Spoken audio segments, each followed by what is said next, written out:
buenas. ¿Qué tal? ¿Cómo estás? Pues muy bien. Es domingo. De domingo, ¿no? Estoy, Tranquilamente. estoy esperando que alguna de mis hijas entre en algún momento en la reunión a saludar, porque lo hacen siempre. Es maravilloso. O sea que ya estás acostumbrado, ¿no? A que te pase ese Sí, sí, tipo sí. de... El público sigue sin acostumbrarse, normal. Vale, una pregunta así un poco que me apetece hacértela. Eres consultor de comunicación política y politólogo, pero si te tienes que quedar con una etiqueta de las dos, aunque estén interconectadas, ¿cuál sería? Si te Consultor. consultor. Soy consultor. Sí, sí, sí. Yo de teoría política poco, o ya me queda poco, digamos. O sea, es más la formación de base, ¿no? La politología, digamos. Exacto. Aparte, yo odiaba la política. Y hice políticas, pero no me gustaba la política. Luego me di cuenta cuando estaba en medio de la carrera. Y lo que me gustaba realmente era la relación internacional. Y, Ah, el, sí. y es lo que estudié finalmente, porque no me gustaba ni la política española ni la política catalana. No digo que no domine, obviamente tengo que dominar por mi trabajo, ¿no? Pero me sigue gustando la política internacional y luego descubrí la comunicación política. O sea, pero es un poco raro. O sea, no he encontrado yo gente que se dedica por ejemplo, a esto de la política y diga, no, a mí no me gusta demasiado, controlo, pero no me entusiasma. A ver, no es que no me guste, es que me aburre. Quiero decir que al final todo es partidismo y tú de quién eres y tú más, y al final, no sé, me aburre un poco más.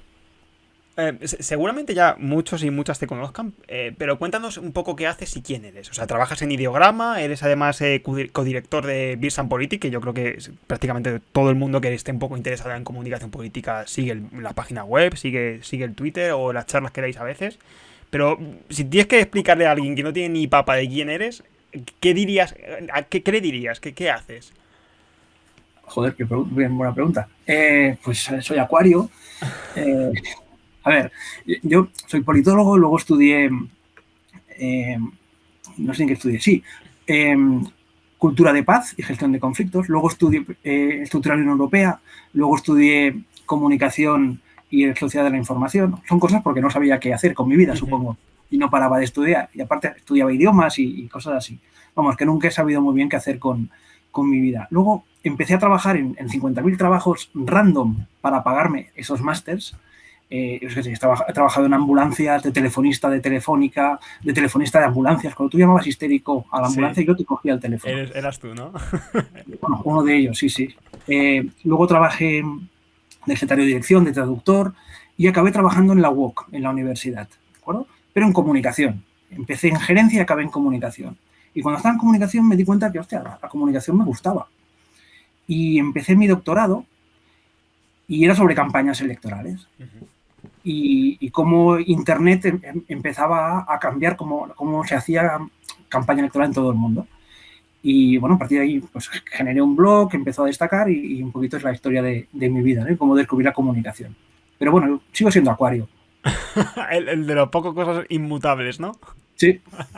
Pues te iba a preguntar eso, precisamente, que cómo ha llegado, digamos, Xavi a ser el Xavi de ahora, que es un poco eso, ¿no? Quizás de la anécdota que has contado de la comunicación de la WOC, ¿no? Sí, yo estaba en la UOC y eso, empecé mi doctorado. ¿Y qué hacía en mi trabajo? Pues lo que hace todo el mundo, su doctorado también. Con lo que a veces no trabajaba y lo que hacía era hacer mi tesis doctoral. Y yo tenía cada día un USB, que obviamente trabajaba en casa y trabajaba en mi trabajo, haciendo mi tesis doctoral. Y el USB muchas veces me lo dejaba en casa. Total, que empecé a hacer un blog para que para poner pues, reseñas, notas interesantes o yo qué sé, cómo había ido la campaña en Indonesia, cosas que me podían servir para mi tesis. Pero de repente la gente lo empezó a leer increíblemente, empezó a leer el blog y empecé a tener cierto conocimiento en temas de campañas ¿Cómo se electorales. llamaba? Eh, Como ahora, Xavier Pay TV. Ah, vale, digo, a lo mejor tenía un nombre... No, no era el mismo. Tiene desde 2006 o 2007 ese blog. Y entonces había muy poca gente que hablara de esto. Era Antonio Gutiérrez Rubí, era César Calderón, era Pablo Matamoros en Chile. Éramos muy poca gente. Casi no había Twitter. De hecho, los que estábamos en Twitter éramos nosotros. ¿De qué año estamos hablando, Xavi? 2008. 2000, joder. 2008. Sí, sí. Sí, además, Y pues, justo cuando Twitter más o menos llegó, un poco después, ¿no? sí, sí, sí, sí, sí. Entonces llegaron las elecciones americanas de Obama y yo me di cuenta que me ofrecieron ir a Washington y me di cuenta que no tenía un duro. Y por tanto no podía ir, no solo a Washington, no podía ir casi ni a salir de fin de semana. Entonces le dije a mis jefes en la universidad que que me subieran el sueldo, por favor, y que si no, pues oye, que buscaría otro trabajo. No me pudieron subir el sueldo, y entonces yo puse un anuncio en mi blog diciendo que, oye, que busco trabajo, que si alguien me llama, que yo encantadísimo de hablar. Me fui de fin de semana, recuerdo, a Zaragoza, no recuerdo nada de ese fin de semana, pero cuando llegué tenía tres correos. Uno era de un tema más académico, más de formación, otro era y otro era el de Antonio Gutiérrez Rubí para una entrevista, y entré a trabajar en Ideograma un mes y pico después. O sea, que llevas ya en la empresa más de una década. Llevo, sí, 11 años llevo. Joder, Sí, sí. se dice pronto. Sí, lo hice pronto. Um, siempre hago la misma pregunta de introducción. Yo ya pido perdón porque ya estoy un poco cascado. Pero antes de entrar en materia, pregunto siempre por Twitch. Seguramente ya estabas al tanto y conocías esta plataforma, pero aprovechando quién eres y a qué te dedicas, te pido 2 comentarios al respecto. El primero como persona normal, digamos, como persona normal y corriente que, bueno, pues usa las redes sociales o plataformas nuevas, etcétera. Primero, ¿qué piensas sobre Twitch? Si lo has usado, si te gusta. Y segundo, aprovechando, ¿no?, que eres consultor precisamente, ¿qué potencialidades ves a esta plataforma? Principalmente referido a la política, a los partidos, a los políticos, porque ya sabes que últimamente cada vez más gente se está sumando en España, ¿no? El PNC en Cataluña, el Rejón lleva ya un par de semanas, más políticos, pero bueno, estos son los principales. Y además, también te pido qué debilidades o qué atenciones pondrías al respecto de esta nueva plataforma. De conocerlo, sí lo conozco, porque te he visto a ti y he visto a 2 o 3 retransmisiones más. Y también, obviamente, o sea, lo conocía a partir de usos políticos, ¿no? Especialmente del pasado año, a partir de Ocasio. Cada vez lo usa más gente en política, y lo veo genial. Yo creo que lo usarán más cuando creo que le puedan sacar rédito también económico. Es decir, una cosa que hacía mucho, por ejemplo, The Brexit Party en las elecciones de 2019 en Reino Unido, ellos todo lo que hacía Farage, lo hacía online, en YouTube, todo en directo. No solo hacía programas, sino, yo qué sé, hay programas, no solo hacía mítines, que también, en directo, sino que también hacía programas propios, él entrevistaba a gente, veía un telediario y él iba comentándolo, o sea, cosas súper raras, ¿no? Y a cambio de que la gente lo pudiera ver o apuntarse, para que le dieran el enlace, se tenían que dar sus datos personales, ¿vale? Ajá, amigo. Esto era por YouTube, luego lo abrían, pero al principio no paraban de conseguir datos personales. Con Twitch lo que pueden conseguir es también dinero, y es algo que sí que lo veo mucho más en Estados Unidos, que sí que lo pueden empezar a usar para sacar rédito económico, que en otra cosa. Otra cosa es si las leyes de aquí lo permitirán, ¿no? Pero ya lo veríamos, ¿no? Eso es lo primero. Y lo segundo, hay que tener en cuenta qué público ve Twitch. El público, según todas las últimas estadísticas, menos las que yo doy en mi clase, que son del año pasado, me parece que hasta el 75% de los que ven Twitch tienen menos de 30 años. Es decir, si no se consigue que gente de más edad pueda ir a esta herramienta, puede ser una burbuja, ¿no? Claro, no deja de ser una cosa, pues, para súper jóvenes. Sí, por ejemplo. Necesitamos desde un partido, desde un candidato o candidata, encontrar, o sea, hacerlo entretenido también para otro público más mayor.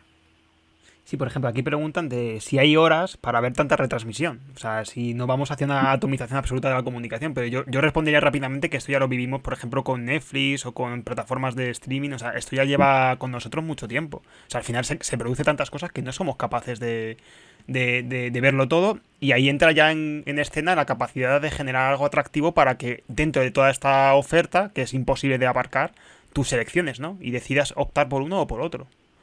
Sí, sobre esto, Antonio Gutiérrez Rubí tiene una frase que me encanta, y es: mientras te ven a ti, no ven a los otros. Ajá.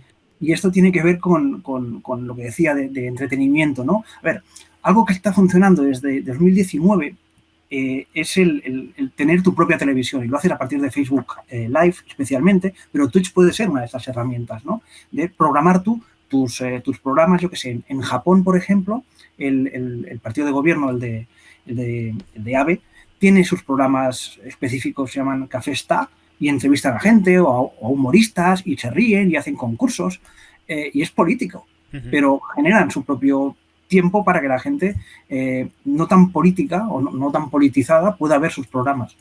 Pues Sí, algo así. sí, al final convertirte tú en tu propio medio de comunicación, además de ser un partido, ser tu medio de comunicación y seguir cavando o ahondando en esto de la desintermediación, ¿no? Que al final ya no te interesa, digamos, que te hagan una entrevista y el propio medio de comunicación te inserta el tema del que hablar, sino que eres tú el que inserta el tema de conversación antes de entrar en la entrevista, ¿no? Porque ya has hecho antes un streaming, porque has hecho antes un directo, porque has puesto un tweet, al final llevas un poco tú el caballo, ¿no? De mediático.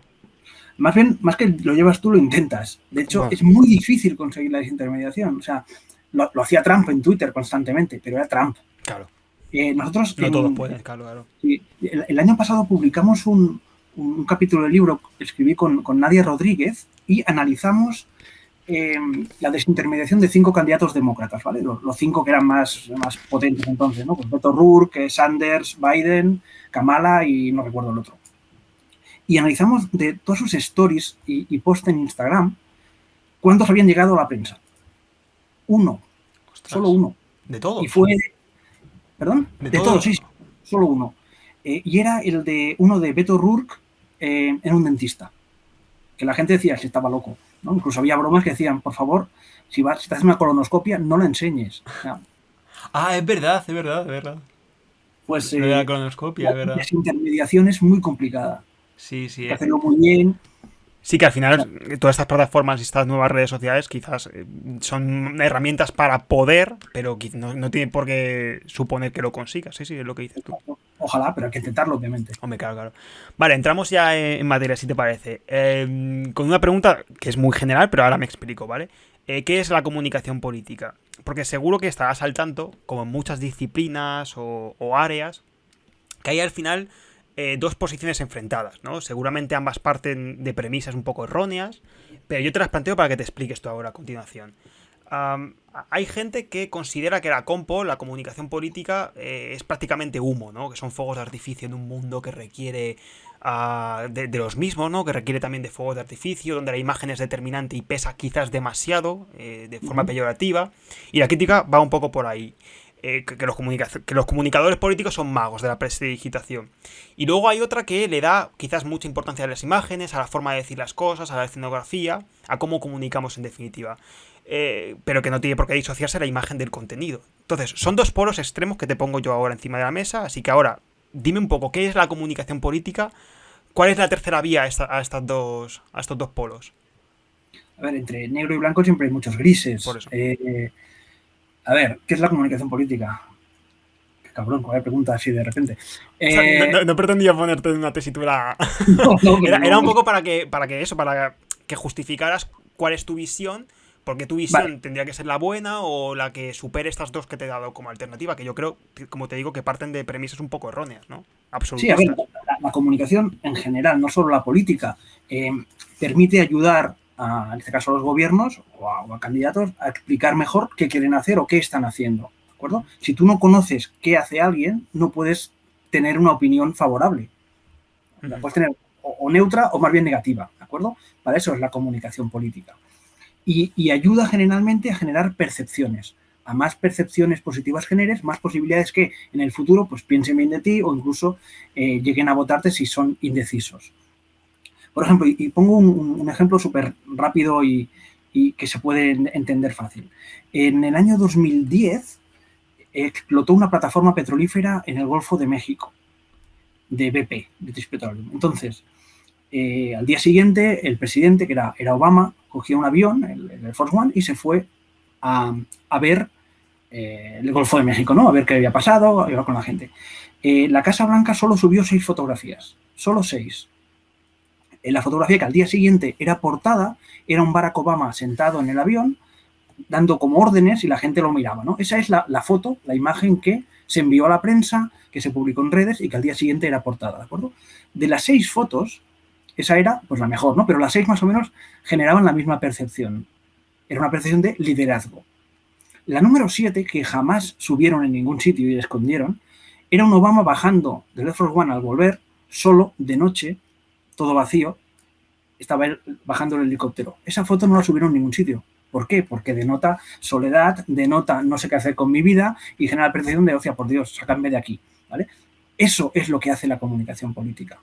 Te dice también qué imágenes, qué frases, qué mensajes, qué cualquier cosa te puede ayudar más a generar el mensaje que quieres dar de liderazgo o de líder fuerte.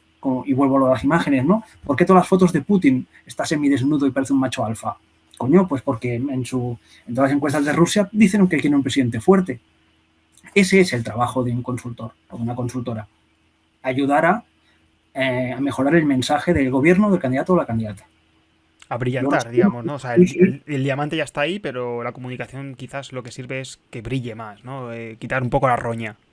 Exacto. También te digo que hay una segunda parte, y es que, por ejemplo, vuelvo a Putin y como macho alfa, ¿no? Tú imagínate presentar a Rajoy como macho alfa siempre semidesnudo en la montaña cazando. No es coherente. Por tanto, aunque tú dices, el diamante está allí, a veces no está el diamante. No podemos generar nada que se ha inventado. No podemos, si no es coherente, no tiene ningún sentido. O sea, Ocasio-Cortez, por ejemplo, tiene un montón de imágenes suyas siempre cerca de la gente, sentada en el suelo. Es coherente con su imagen. Pero metes allí a Biden y no lo es. Eso es la comunicación, ¿no? También entender cómo es tu candidato o candidata y en qué puedes ayudarle. Y a magnificar, maximizar lo que tiene de bueno y esconder lo que tiene de malo. Pero no inventamos, no podemos inventar. Por eso iba, que no hay, digamos, trucos de sacarse conejos de la chistera donde no las hay. Lo que está preguntando Claudio, que es marketing político versus comunicación política. Lo vamos a tocar ahora después, sobre todo a raíz de los abrazos de Ciudadanos, si te parece, luego más adelante.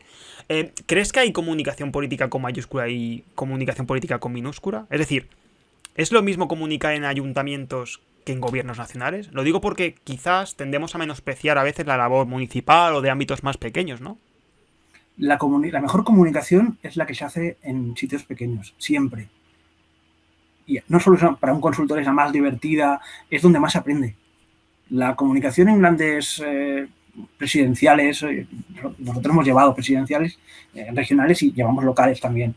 Y, hostia, es mucho más divertido las locales, también hay mucho más follón, pero en el día a día es más divertido. El candidato o la candidata es mucho más maleable porque consigues que hable con mucha más gente. Un candidato presidencial, pues hacer más macrocomunicación, pero mucha menos comunicación retail, ¿no? De hablar con gente en el día a día.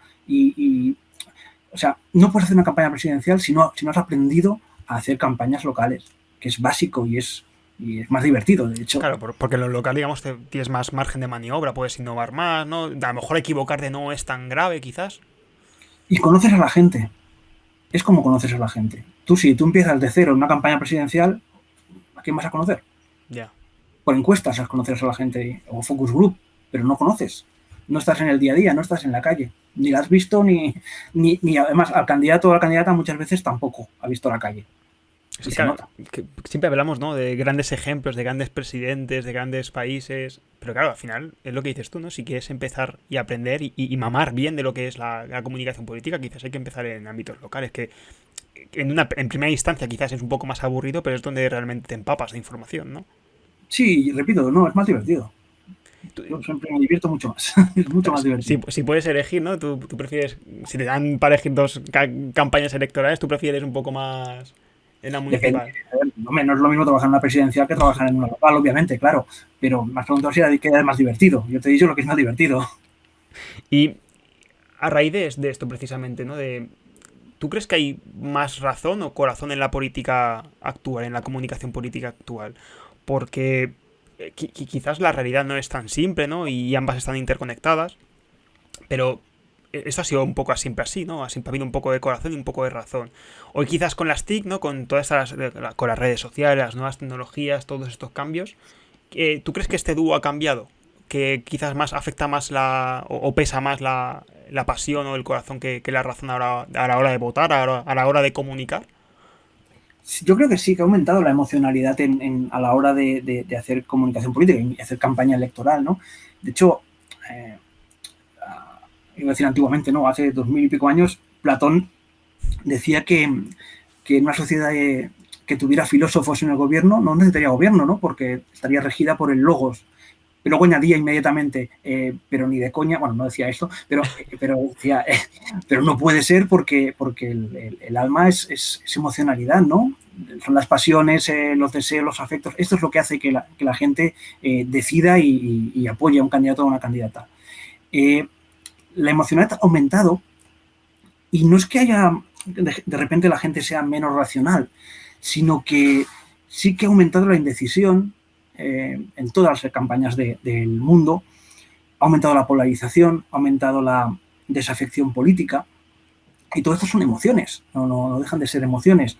Y la racionalidad sigue ahí, pero depende del contexto. Cuando hay más polarización o cuando te importa más una elección, votas más por la emoción, ¿no? Por lo que te pide el corazón, que no tanto por lo que te dice la racionalidad, que ni siquiera le haces ni caso. Pero depende mucho del contexto. A más polarización, más emocionalidad. Por ejemplo, dice aquí Pascavi, dice, yo vivo en una ciudad de tamaño medio donde no hay medios propios, es imposible comunicar. Hombre, yo te diría que medios a lo mejor locales no hay, pero regionales siempre hay de dónde tirar, o sea, no... ¿No? Siempre hay un pequeño nicho en el que puedes llamar y decir, oye, yo quiero instalar esto, este mensaje, ¿no? No, pero es probable que, bueno, no sé, ¿cómo se llamaba? Pascavi. Bueno, pues Pascavi puede hablar, o sea, sucede mucho que cuando estás en la oposición, todos los medios pertenecen, sí que hay medios, Sí, pero pertenecen claro. al ayuntamiento. Y eso es una putada, porque sí, realmente te es muy difícil comunicar, porque no te van a dar espacio en los medios locales.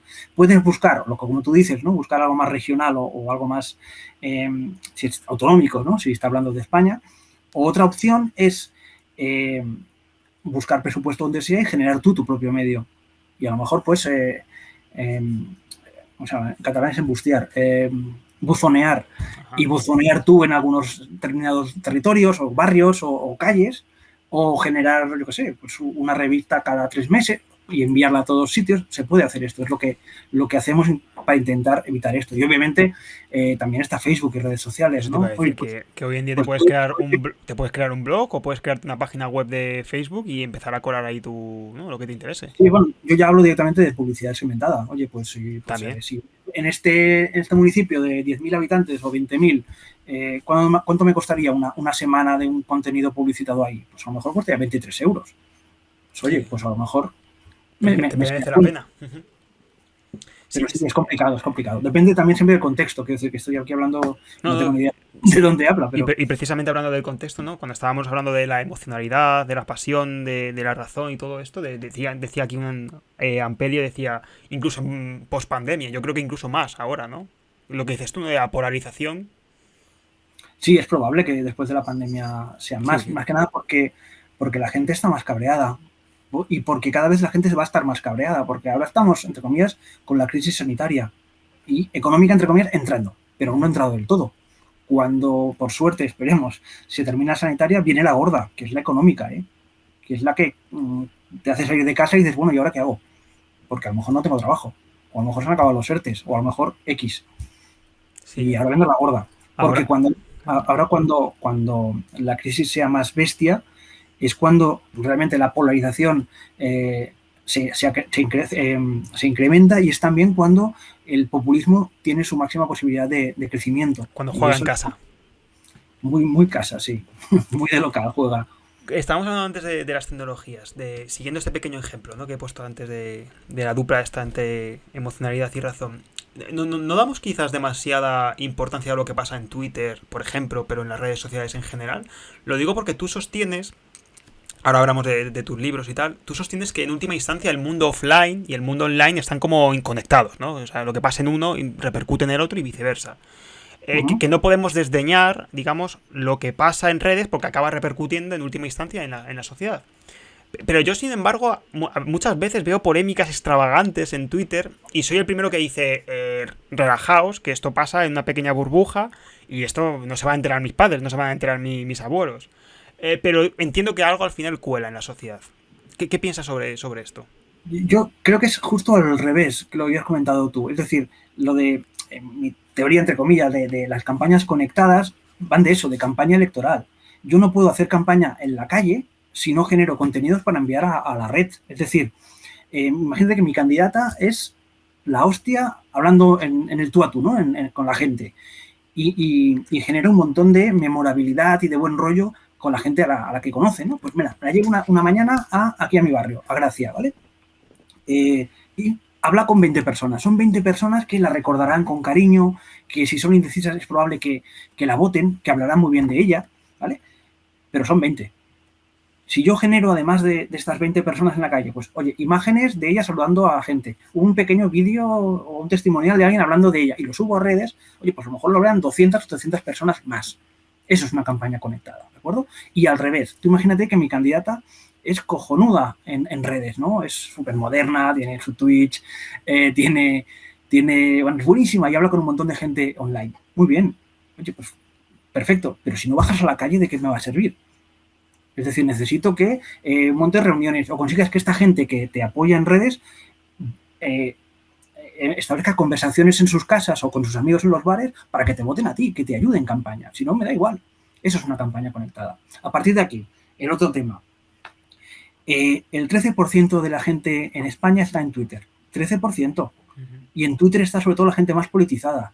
Twitter va muy bien para difundir rápidamente y para movilizar a tus activistas, pero para buscar votos, conseguir votos, ni de coña, no sirve para esto.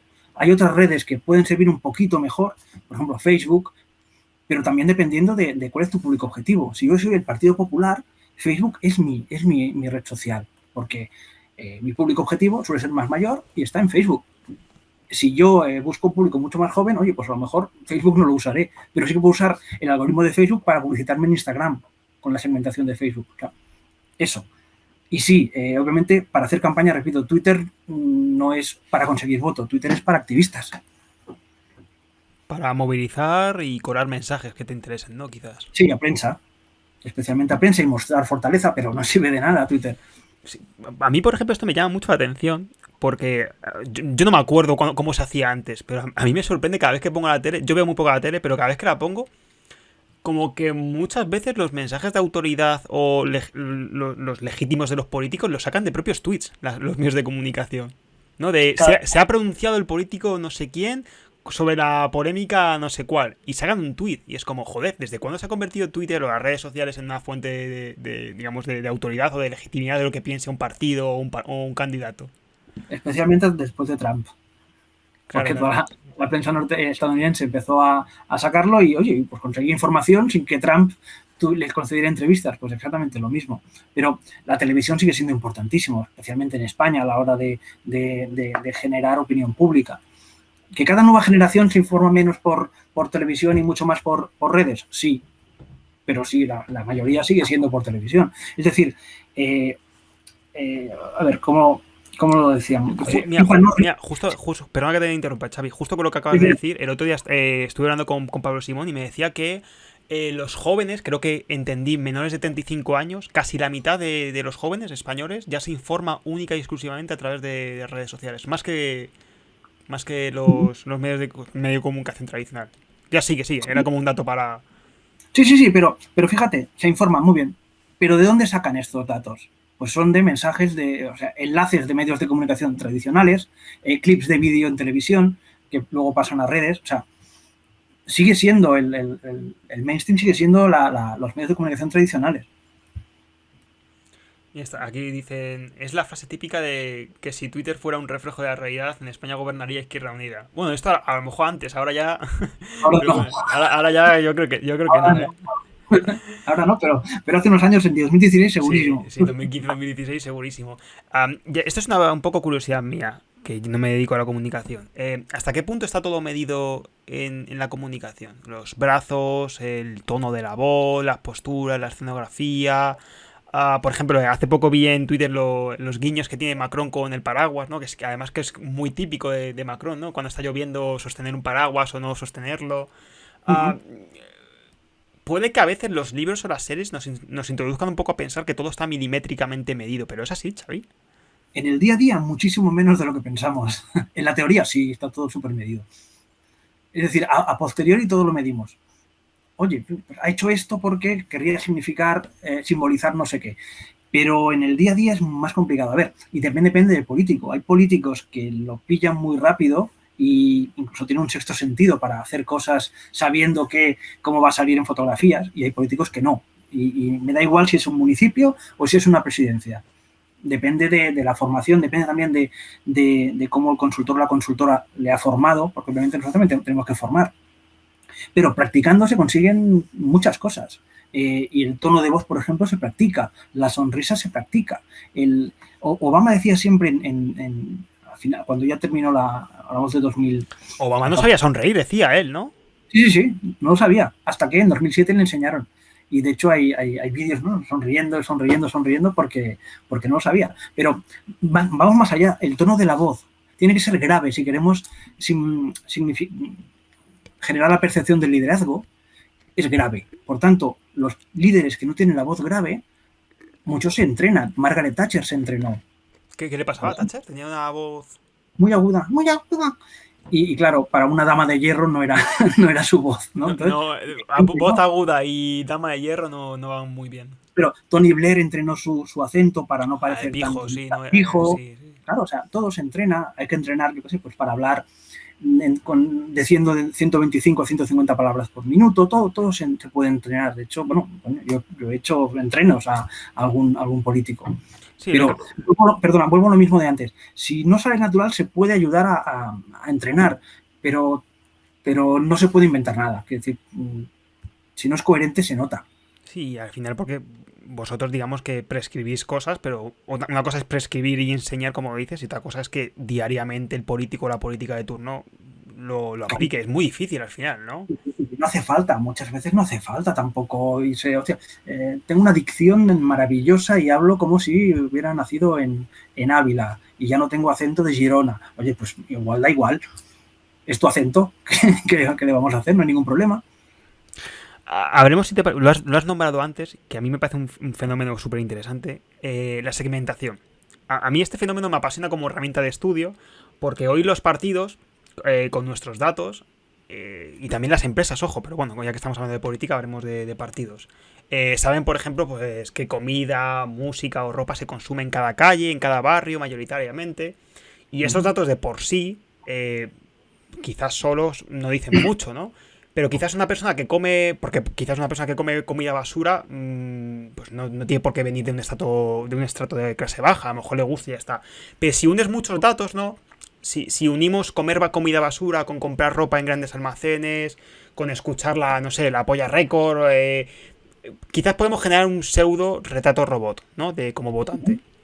Y a mí me interesa esta cuestión porque se enlaza, o quiero que la enlacemos con lo de la perversidad, que muchas veces se dice, ¿no?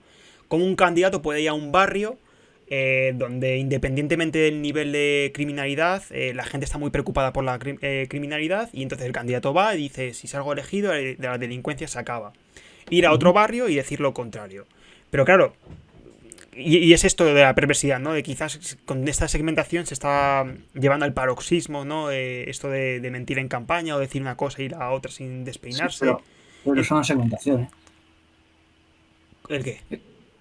Si tú dices en un barrio una cosa y en otro lo contrario, no es segmentación, es mala campaña.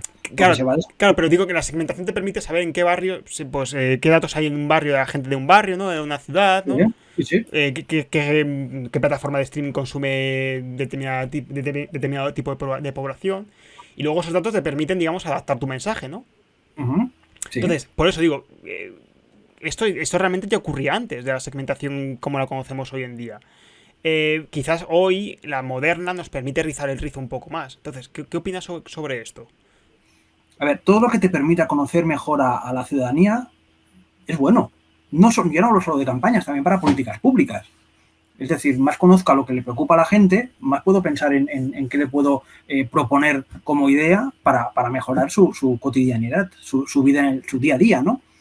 ¿Qué es la segmentación? Pues la segmentación, por ejemplo, es que yo sepa que en Barcelona, que tiene 73 barrios, Diagonal Mar, que es uno de ellos, es el barrio de la ciudad que tiene más niños de 0 a 4 años y el segundo o tercero con más niños de 5 a 9 años, que es el barrio con más parejas jóvenes, que es el barrio con más mujeres, madres que viven solas, que es el barrio con menos gente mayor. Y eso, para mi candidato en Barcelona, significa que si voy a ese barrio, aparte de mis mensajes de campaña normales, tengo que pensar, oye, aquí es donde tengo que proponer especialmente poner más parques infantiles o ayudas a madres solteras y no hablar tanto de pensiones, que puede ser un tema importantísimo en otros barrios y no tanto aquí. Eso es la segmentación. ¿De acuerdo? A partir de aquí, pero mentir no. Si mentir no me sirve de nada. Yo hablo de conocer a tu público. Si vas a mentir, da igual que segmentes o no, mientes igual. No. Quiero decir, se Sí, va a que saber. es una herramienta de aumentar la eficacia, digamos, ¿no? Claro, y aumenta que el impacto para que te recuerden más, porque, oye, justo este tema me preocupa. Y como me preocupa porque tengo 2 niños y no hay parques en mi barrio, pues, oye, el candidato que lo diga significa que conoce mejor a ese barrio. Y en realidad ya es verdad. Y que digo candidato o candidata, pero también hablo de ayuntamiento o alcalde o alcaldesa, ¿vale? Si un alcalde o alcaldesa sabe que en un barrio que tiene población mucho más joven o mucho más mayor, por ejemplo, mucho más mayor, imagínate, oye, pues yo sé que en ese barrio que hay gente muchísimo más mayor, verían bien o necesitan, como alcalde o alcaldesa, que a lo mejor coloque escaleras mecánicas para que se puedan desplazar o ayudarle a instalar ascensores en edificios que no tengan o repartir los botones estos de emergencia. Eso son políticas públicas. Y eso es, si yo conozco a mi población, ayudarles mejor, servirles mejor. Para eso es también la política. La segmentación te ayuda a eso, no a engañar, te ayuda a conocer mejor. Tú hablabas de consumo, no tanto yo te he dicho más de censo, ¿no? Datos sociodemográficos. El consumo también ayuda, más sepamos, en este caso más para campañas, ¿no? Imagínate, yo en Argentina sé perfectamente lo que le gusta según la ideología de grupos musicales, ¿de acuerdo? Yo sé que a la gente más de derechas les gusta Coldplay, su cantante, bueno, su grupo favorito. Y también Andrés Calamaro, especialmente a los que tienen mayor nivel adquisitivo, según las encuestas de la Universidad de Buenos Aires. Si yo soy de derechas, soy del PRO, obviamente, en Argentina, sabiendo esto, puedo no hacer nada. O puedo pensar, hostia, pues a lo mejor si mi candidato en Twitter pone alguna canción, oye, podría ser de Calamaro, porque es más probable que le guste a mi público. O si tengo que ir a algún concierto, a lo mejor voy a Calamaro. O si me tengo que colocar publicidad, a lo mejor la coloco en YouTube en vídeos de Calamaro.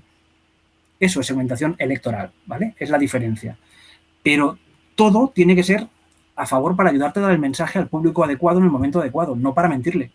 Si tú colocas Calamaro y otro grupo, o sea, no tiene ningún sentido. Claro, Y si mi intervención iba precisamente digamos, a intentar un poco derribar esto que dice la gente de estas nuevas tecnologías, lo que permite a los políticos es desvirtuar lo que era la política tradicional y mentir en un sitio y decir lo contrario en el otro.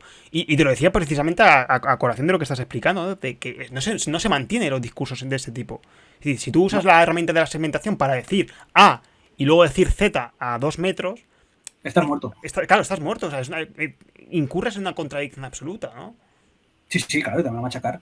Por eso. Y esto que decías de nuevas tecnologías y tal, a ver, las encuestas no dejan de ayudarte a segmentar, ¿no? Yo siempre explico una historia que es una campaña de Babcock Miller en el 1927 en Iowa. Ella era bueno, explicaré toda la historia, ya que estoy. En Iowa, en el año 27, hacía 80 años que no ganaba un demócrata, siempre ganaban los republicanos, ganaban de calle, ¿eh? Por tanto, el Partido Demócrata presentaba candidatos, pero bueno, random, ¿no? Porque iban a perder igual. Y llevaba 20 años presentando el señor Miller.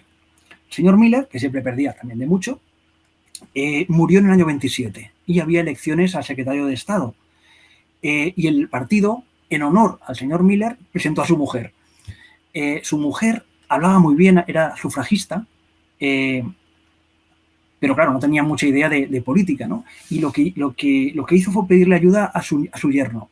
Su yerno era politólogo y era matemático y empezó a hacer las primeras encuestas en Iowa, y de hecho casi todo el mundo. Y cuando la señora Miller iba a cada pueblo, a cada municipio, a cada ciudad, decía perfectamente, o sea, sabía perfectamente lo que les preocupaba, si no llegaba el tren, si esta empresa podía cerrar, si lo que sea, y hablaba de esos temas. Y claro, la gente decía, hostia, nos conoce, sabe lo que nos preocupa y además proponía cosas sobre este tema, no se lo inventaba. No era electoralismo, proponía temas que preocupaban a la gente. Y increíblemente, después de 80 años, en Iowa ganó un demócrata, la señora Miller, con 3.000 votos de más. Su yerno, por cierto, era Gallup. Sí. George Gallup. Me estaba sonando, digo, ¿esto es de Gallup? ¿Puede ser? Eso sí. Tiene una clase, me parece. Y el tema es, no solo, o sea, son dos temas, ¿no? El primero, hay que conocer al público si quieres servirlo bien. Y lo segundo, haz siempre caso a tu suegra. Si te pide algo, tú dices, nunca se sabe si puedo generar un imperio demoscópico. Y además esto último que has dicho sirve para tanto en la política, por este ejemplo, como en la vida misma, ¿no? Sí, sí, sí. Dice, pregunta aquí Pascavi también, pero podemos saberlo cuándo se usa segmentación para mentir. ¿Cómo una sociedad podemos protegernos del mal uso?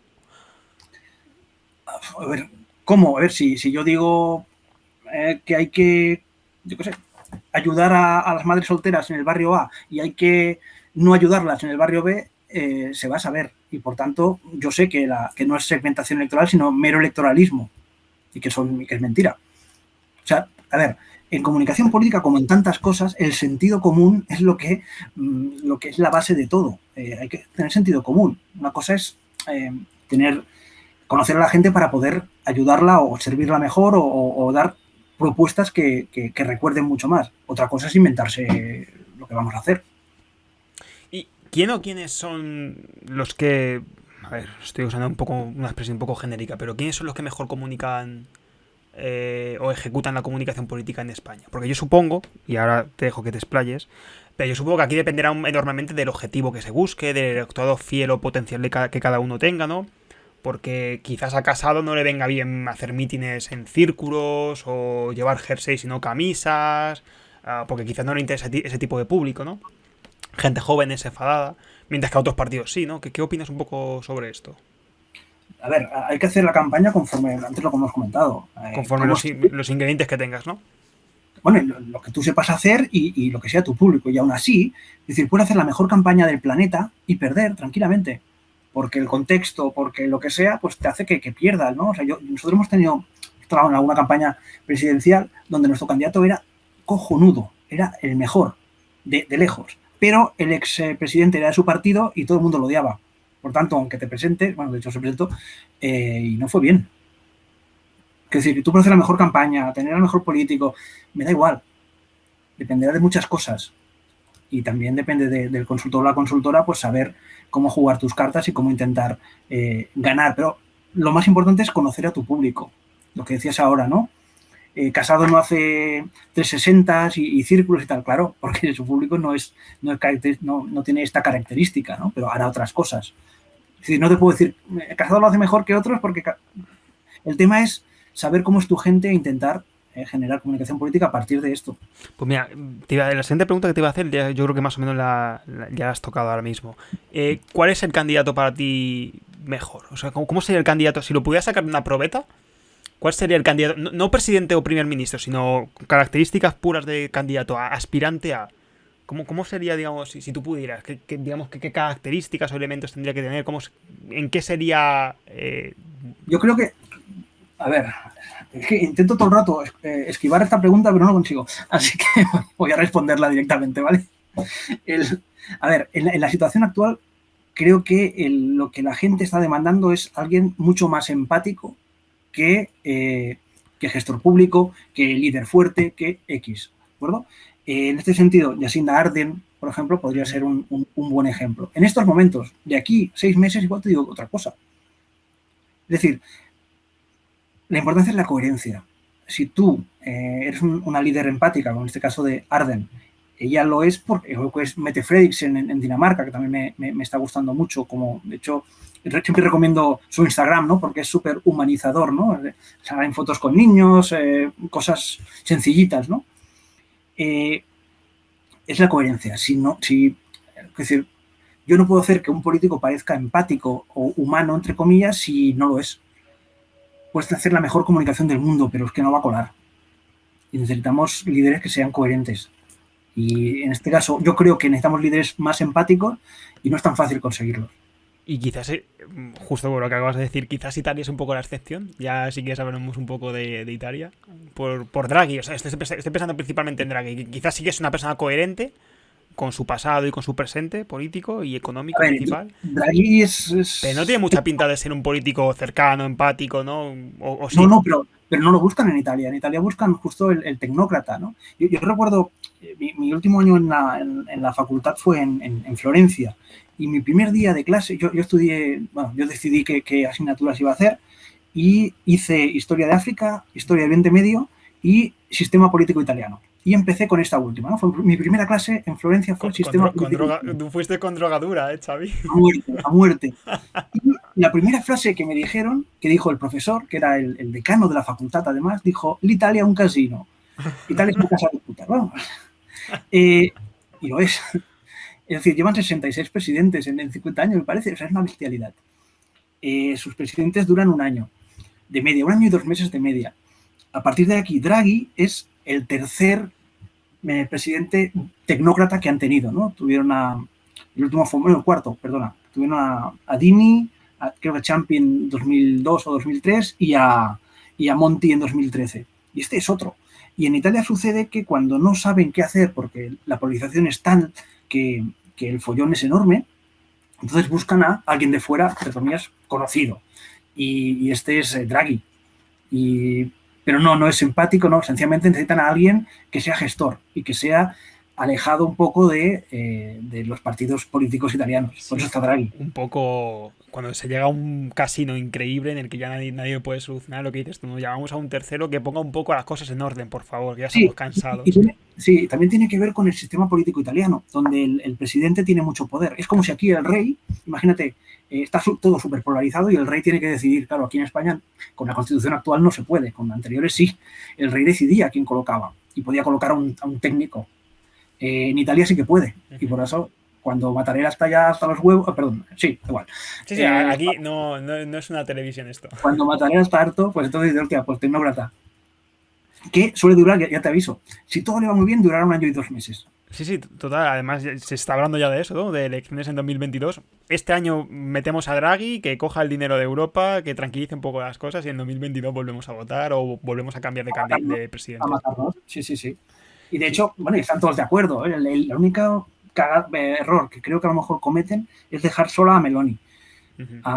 Porque, claro, no deja de ser la oposición pura y dura. Y Fratelli Italia como oposición pura y dura, a ver, que es como... Lo comentaba justo precisamente hoy en Twitter, que de los 7 principales partidos, y con principales partidos estoy hablando de partidos o sea, que no tienen un 2% de voto, que porque hay muchos así, de los 7 principales, 6 han dicho que quieren apoyar a Draghi. Otra cosa es que lo hagan, porque ya Salvini está dentro y si está dentro Salvini el Movimiento 5 Stelle no le gusta mucho, al Partido Democrático tampoco, entonces ya veremos quién acaba apoyando definitivamente, pero de 7, 6 han dicho que quieren apoyar a Draghi, o sea, es algo inaudito. No sé, de cargos. Claro. No tan cargos aquí. A ver. Me refiero que hace una semana nadie quería apoyar a Conte y ahora es como tonto el último. Sí, claro. Es tanto, en mi opinión, es tanto para generar la percepción de que necesitamos una solución para Italia y esta es algo como un pacto de Estado, como la primera idea, ¿no? Y la segunda idea, y a ver cómo quedan los cargos, porque Salvini obviamente le iba mucho mejor cuando estaba en el gobierno que cuando hizo la tontería de largarse. Y ahora obviamente si consigue algún cargo, especialmente en temas de interior, pues igual es su esperanza para volver a resurgir. Dice aquí, un tecnócrata, tan vinculado a la Unión Europea no le regala o facilita el discurso euroescéptico a Salvini.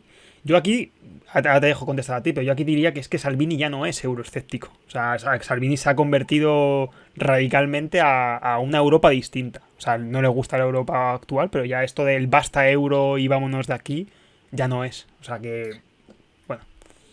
Sí, yo creo que tienes razón y creo que tiene mucho que ver la pandemia con esto. Es decir, claro, ahora es la Europa la que te va a salvar el culo. Perdón, no fatal, pero ya me da igual. Es Europa la que te va a salvar el culo. Tú no puedes ir de eurocéptico, al menos cállate. Y es lo que están haciendo. Sí, quiero otra Europa, sí.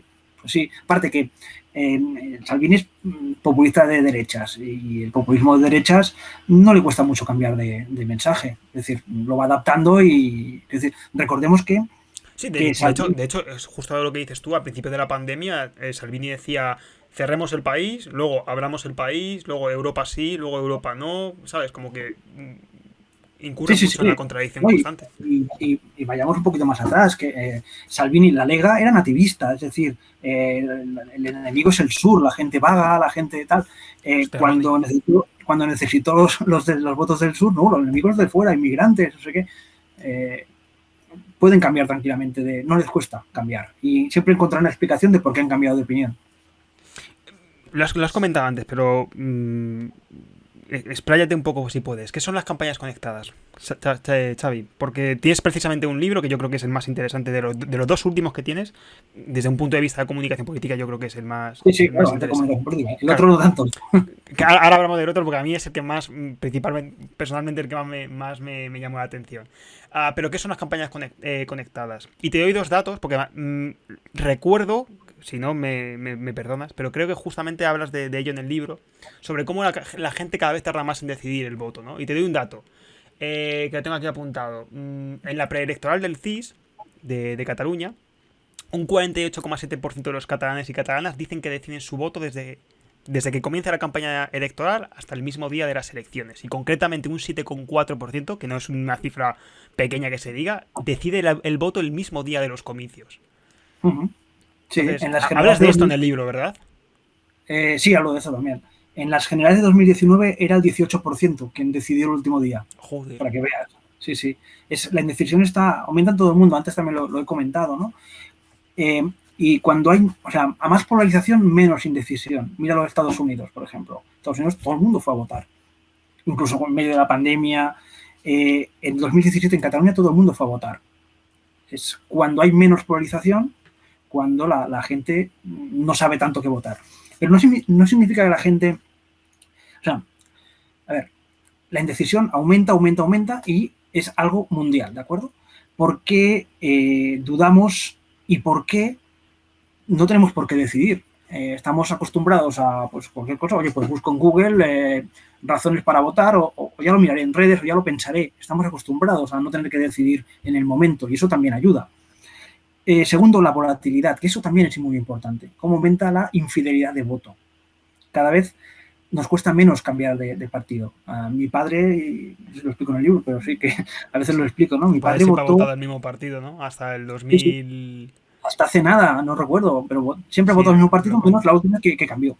Yo votaba 5 o 6 y una vez puse Pocahontas en una papeleta. Sí, ¿Cómo? ¿Cómo? en unas O europeas sea, puse Pocahontas. cogiste el papelito y escribiste tu poca... Sí, no gané. Pero quiero decir, nos cuesta cada vez menos y a cada nueva generación le cuesta aún menos. Especialmente en municipales, donde la política personalista, el candidato o la candidata tiene mucho más que decir, ¿vale? O sea, son dos cosas, indecisión y infidelidad de voto, volatilidad. ¿Significa que la gente de repente es gilipollas? No. La gente tiene perfectamente claro lo que no votará jamás, más que nunca, que es, vuelvo a la emocionalidad de voto que decías tú antes, ¿no? La gente sabe perfectamente lo que no votaremos nunca. Y dudamos, yo le hablo de una terna, ¿no? En no ir a votar, en votar al partido A o en votar al partido B, que es muy parecido al partido A, ¿vale? Si nuestro candidato o candidata está en la terna, tenemos posibilidades. A partir de la campaña, de generar más input, de campaña hasta el último segundo, de generar conversaciones, percepciones, bueno, eso es lo que explico en el libro, ¿no? Y es cómo hago yo campañas electorales. Si no estamos en la terna, no tenemos nada que hacer. Pero la gente, vuelvo a lo mismo, no es gilipollas. Sencillamente, oye, pues dudamos más, la desafección política también crece y hace que los partidos no confiemos tanto en ellos, no nos resulten tan creíbles ni tan confiables. Es todo o sea, no Sí, es una claro. sola razón. Que las identidades partidistas ya no son lo que eran antes. No eran las grandes familias. Ya no son las grandes familias que eran antes. Pero esto que comentas de la volatilidad y de la indecisión, estos dos elementos obligan a los partidos a estar constantemente en campaña, desde que ganan las elecciones o pierden las elecciones, hasta que hay unas elecciones constantes. Más que nunca. Es campaña permanente, como decía Blumenthal, pero hasta el final. Ahora sí que es hasta el final, porque hasta el último día en Cataluña tú dices un 7%, en la general es un 18%, pero me da igual, como si es un 10 o un 6%. Pero hay un montón de gente que va a decidir ese día. Y hasta el último segundo tú puedes conseguir que alguien vote por ti o no. Sobre todo porque, vuelvo a lo mismo, la oportunidad. Hasta el último segundo puede que hay gente que te iba a votar y no te vote. O sea, igual que lo tienes cosas a favor, tiene cosas en contra. Claro, y la campaña permanente es un poco también como el goteo constante, ¿no? Quizás no convences a una persona con una publicación o con un acto que hagas, pero si estás 4 años mandando los mensajes correctos, quizás sí que hace que el último momento digas... Sí, en el libro, y vuelvo a lo de campañas conectadas, a ver, lo de campañas conectadas viene porque yo recuerdo en una presidencial, a mí me colocaron en una sala con todo el equipo online. Y en la otra punta del edificio estaba el equipo de comunicación tradicional. Como si no tuviera nada que ver. Y era de locos, porque tú publicabas una cosa y el otro no. O tú publicabas una cosa y el otro lo contrario, era surrealista. Y vuelvo a lo mismo. Si tú no, o sea, la comunicación es la misma y toda la campaña tiene que estar coordinada y conectada, porque como es tan larga y es tanta campaña permanente para generar percepciones positivas constantemente, no vas a hacer que alguien vote por ti por una cosa. Necesitas un montón de percepciones, ¿no? Y de hecho, Antonio Gutiérrez Rubí tiene una metáfora que él habla de un gran árbol nevado y cuando se cae una rama del árbol, claro, no es por el copo nivel número 1, es por el copo nivel número 29 o 220 o 290. En elecciones, con el público indeciso es exactamente lo mismo. Necesitamos generar constantemente mensajes, percepciones, conversaciones, que si una imagen, que si un vídeo, que... O sea, no hay una sola cosa que digas, hostia, con esto me voy a conseguir 10.000 votos más. No. Y tiene que haber cierta coherencia entre el mundo offline y el mundo online, ¿no? No puedes, como dices tú, no puedes estar haciendo no puedes hacer A y que el mundo offline diga, pues voy a hacer B. No se sostiene, ¿no? No, total, es lo que te comentaba antes, ¿no? Si yo soy muy bueno en la calle, pero no genero contenidos para subir a redes de lo bueno que soy en la calle y de tú a tú, nadie lo va a saber. Y si yo soy muy bueno en redes, pero nadie de la calle lo sabe, ni lo que hablamos en redes, tú luego se lo explicas a tu familia en una cena en tu casa, de, oye, mira, este candidato es muy bueno, no me sirve. Por eso necesitamos conectar, ¿no? Y en el libro lo que hago es dar pistas de maneras de generar esa campaña electoral. Ya que he puesto el dato aposta de Cataluña, a grandes rasgos, ¿qué te está pareciendo la campaña electoral en Cataluña? Porque además es una campaña un poco distinta, bastante distinta por lo por la pandemia, ¿no? Y bueno, dime primero un poco en términos generales qué te está pareciendo y ahora vamos un poco más en detalle. Pues, ¿qué me está pareciendo? Pues una campaña normal, sinceramente. La de 2017 no fue tan normal, fue mucho más un plebiscito. Y esta no, esta hay diferentes temas. Es decir, no es tan sí o no, sino que hay diferentes maneras de ver el futuro, propuestas, ideas, te gustarán más o menos, pero al menos hay algo más que en otras campañas, ¿no? No es tan polarizante. Y la polarización sí que puede hacer que la gente vote menos, pero también, bueno, para una campaña es un poquito más de tranquilidad, que igual en Cataluña hacía un poco de falta también. Eso te iba a decir, digo, no viene mal que sea normalita, después de todo lo que ha pasado. Sí, ¿no? Seguro que no. O sea, muchos catalanes y catalanas yo creo que lo agradecerán. Lo que te he dicho antes, hasta donde puedas y quieras. Vamos partido por partido un poco. ¿Qué te parece? Voy a poner aquí las estas que tengo por aquí. Un poco el PSC primero, ¿no? Yo creo que tienen varios lemas, me parece, pero el que más están usando es el de Illa President, es decir, claramente es uno de sus principales activos. Y el de FEMO, ¿no? Que es el de Hagámoslo, creo, más o menos se dice. FEMO, sí. FEMO.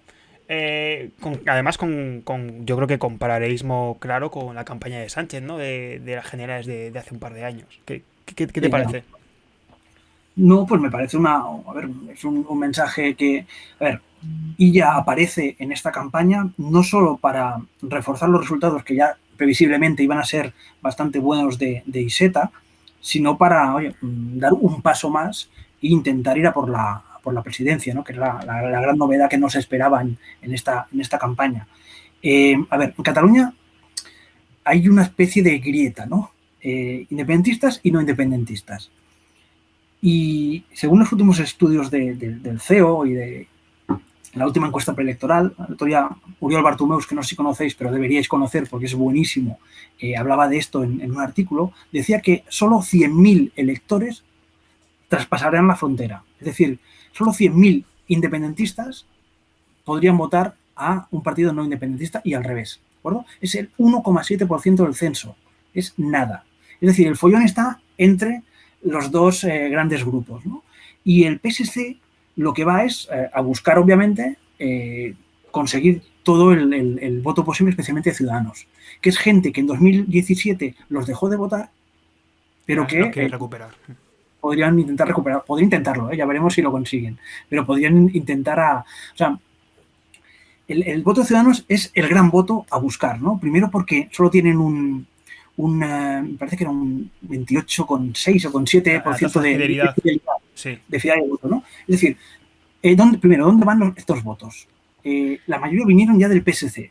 y hay que saber si volverán o no. Aquí tiene que mucho que ver la gestión de Sánchez con la pandemia. La mitad dice que odian a Sánchez mucho más que Vox y el PP, que la gestión ha sido pésima, y la otra mitad dicen que bueno, que no ha estado mal. Solo que consigan la mitad de esos votos que se van, oye, pues pueden subir un montón, ¿no? Y segundo, también hay que ver de Ciudadanos, bueno, estoy pensando que me acabo de ir de partido, pero bueno, que en Mira, Ciudadanos, ya está, venga. Ciudadanos. vale, Los tiene mucho abrazos. que ver. Bueno, eso ya veremos después. Para Ciudadanos, lo que ha pasado en España en las generales, que fueron a PP y Vox, especialmente los votantes, claro, en Cataluña a lo mejor no sucede, porque PP y Vox son partidos mucho más minoritarios en Cataluña, en porcentaje, muchísimo más, que no en el resto de España. Y habrá que ver si realmente Ciudadanos aún consigue, gracias a esto, aguantar un poquito las pérdidas, ¿no? Va a perder, obviamente, pero intentará perder lo mínimo posible. Sobre los abrazos, ¿cuál es la pregunta? Pues mira, te quería sacar un poco. Vi un tuit el día que salió, que se hizo viral lo de los abrazos. Vi un tuit, no me acuerdo de quién era, así que perdón si está por aquí que me lo diga.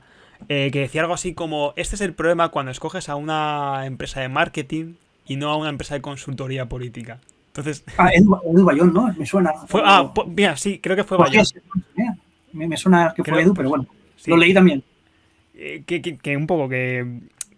Lo han quitado ya, o sea, ya no está lo de los abrazos, se quedará en el recuerdo. Pero bueno, un poco eso. Porque les obligaron, claro. Claro, un poco eso. ¿Qué te parece? Fue una. No tanto que me digas si fue acertado o no, porque yo supongo que dependerá, como dices tú, de lo que se busque o algo, pero ¿qué opinas sobre esta de marketing, consultoría? A ver, cada uno hace sus campañas. Yo no sé si lo hizo una agencia de marketing o una de consultoría política, no tengo ninguna idea. Lo preguntaré y espero que me lo digan, pero después, cuando acaben las elecciones. Y no sé si fue una buena idea o no lo fue. Si fue una idea de campaña, pues a lo mejor no tuvo mucho sentido. Si es una idea para generar visibilidad, oye, pues generó un montón de visibilidad. Es decir, que a veces también hay que pensar en estas cosas. Lo que ellos querían hacer, lo que entiendo, que obviamente no tengo ni idea, lo que creo que ellos querían hacer era generar un mensaje diferente, mucho menos plebiscitario de 2017, es decir, ahora Ciudadanos no puede hacer la misma campaña que en 2017, sencillamente porque la gente no está tan polarizada. Y de hecho, mucho de su voto nuevo de 2017 venía de gente súper polarizada que jamás había votado, que eran abstencionistas. Y ahora no los puede recuperar yendo a lo mismo porque la gente no está igual de polarizada. Sencillamente por eso. Por tanto, buscaban un mensaje diferente, quiero pensar. Y el tema de volver al tema de consensos, diálogos, abrazos, hacer algo diferente, porque ese mismo tema ya lo usa PSC, ya lo usa PP, ya lo usa PDeCAT. Querían darle una vuelta más marketingiana, a lo mejor, ¿no? Más diferente. Sí, ante la conflictividad, ¿no? Y la polarización, pues relajémonos un poco, ¿no? Abracémonos, no lo sé, reconciliémonos. Sí, ese era su mensaje, quiero pensar, pero no sé por la razón. ¿Y qué buscaba el PP con los emojis? ¿Qué crees que buscaba el PP con los emojis? Pues supongo hacer un guiño más a público más joven, aunque el emojis, no sé, tampoco muy joven tampoco.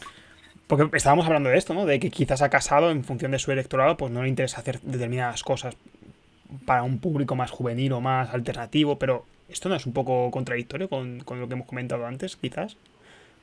Sí, sinceramente no entiendo, no lo sé. No sé por qué, no entiendo lo de los emojis, no lo sé. El I Love Cat de su candidato, oye, pues muy bien y es hasta divertido. Lo del emoji no lo entiendo. No, lo siento, no puedo. Y también otra frase que tiene, la de una Cataluña mejor, que me parece que también usan en Común Podem, ¿no? Que es como algo muy repetido, quizás, ¿no? Sí, la usó también Convergència hace 50.000 años. Sí, pero bueno, a ver, los eslóganes pues, no dejan de ser un eslogan. La gente le da igual si lo usó un partido hace 20 años o 30 que ahora. No. Una Cataluña mejor es su mensaje. Y es lo que quieren dar ahora a entender con su campaña, ¿no? Que quieren que, bueno, pues eso, una Cataluña mejor, pensando también mucho más en temas de economía, que son sus temas. Sí. Y la última que me llamó la atención fue la de Vox, que me parece que era, bueno, tengo aquí la imagen, era Recuperemos España, o sea, Cataluña, perdón, Recuperemos Cataluña. Que me pareció gracioso porque dije, no sé si quieren hacer alguna homología con la Reconquista. Pues seguramente sí, pero fíjate que el Recuperem Cataluña se está usando en el resto de España desde hace mucho por la parte de Vox. Es decir, que sencillamente lo han trasladado aquí. De Vox, o sea, su candidato es muy, muy desconocido, por eso Abascal está en todos sitios. Sí. Y eso no deja de ser pues, un mensaje más para su público. Y por tanto está bien buscado, porque es su público el que quiere eso. Es un mensaje que ya han escuchado muchísimo, especialmente en redes, y por tanto no les viene de nuevo. Dice aquí Bueno, yo. lo bien buscado. Creo que a colación de lo del PP dice público boomer de Castle Defense. No sé muy bien. Podría ser perfectamente. Vale, tengo que tocar el que es, yo creo que el que más, el libro que más me ha impresionado, el que más me ha gustado el tuyo. Quizás porque no tenía demasiada idea hace unos meses cuando lo leí, que es el de cómo comunicar al right. Creo que tanto tú como Sergio Pérez puede ser, ¿no? Sí, Sergio Pérez Diáñez. Diáñez, de verdad. Creo que habéis hecho un trabajo excelente en cuanto a resumir una miríada de movimientos, de fenómenos, tanto nuevos como históricos en Estados Unidos, que es realmente complejo de entender, ¿no? Y creo que lo habéis hecho en 150 páginas, creo que tiene, y lo hacéis o sea, peloteo aparte, creo que está muy bien, de verdad. Me alegro, gracias. Y además era en un suspiro, o sea, me lo compré hace ya meses y me lo leí, no sé si fueron en un fin de semana, en sábado y domingo me lo leí tranquilamente, ahí con el lápiz, subrayando y tal. Así que una pregunta inicial, Xavi. Estás ante alguien que no sabe nada del tema, ¿vale? ¿Cómo le explicas lo que es la alt-right? A ver, la alt-right es gente que, especialmente hombres, especialmente jóvenes, conectados online, que se organizan en redes sociales, que piensan que su país, en este caso Estados Unidos, está perdiendo todo lo que realmente debería ser su país. Es decir, está perdiendo poder, las minorías se están haciendo con el país, las mujeres se están haciendo con el país y a ellos los dejan de lado. Porque las empresas cierran, sus trabajos se envían a otros países y el gobierno les putea. Sería un poquito el resumen rápido. Yo creo que eso lo entendía cualquiera, ¿no? Sí, bueno. Mira, decís al principio, que lo tengo por aquí, que tengo aquí el libro, porque lo he estado repasando estos días. Decís al principio, que lo quiero leer, ya te dejo. Decís, a la extrema derecha no se le vence con insultos o mirando, justo al principio, con insultos Sí. o mirándolos por encima del hombro. Es lo más usual, sí, pero no funciona. Se la combate entendiendo el terreno de juego en el que se mueven, y este se basa en la comunicación online, en su lenguaje y en la creación de comunidad. ¿Añadirías algo ahora? O sea, explícame un poco esto. ¿Por qué crees que tendría que ser así para combatir, la forma de combatir al A ver, porque reírse de ellos o insultarlos ya se ha probado que no funciona. Solo por eso ya tenemos bastante avanzado. Camino hecho, sí.